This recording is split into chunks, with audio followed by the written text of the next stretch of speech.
జంట నగరాల పరిధిలో ట్రాక్ మెయింటెనెన్స్ అలాగే ఆపరేషనల్ పనుల నేపథ్యంలో ఇవాళ రేపు పలు మార్గాల్లో ఎంఎంటీఎస్ సర్వీసులకు రద్దు చేస్తున్నట్లు సిపిఆర్ఓ రాకేష్ తెలిపారు. లింగంపల్లి నాంపల్లి రూట్లలో 2, నాంపల్లి టు లింగంపల్లిలో 3, ఫలక్నుమా టు లింగంపల్లి రూట్లో 5 సర్వీసులు రద్దు చేసినట్లు చెప్పారు.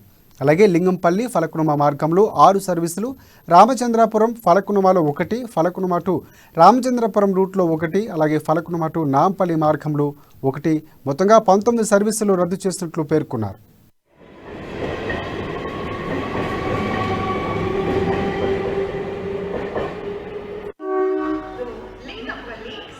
फलकनामा जाने वाली MMTS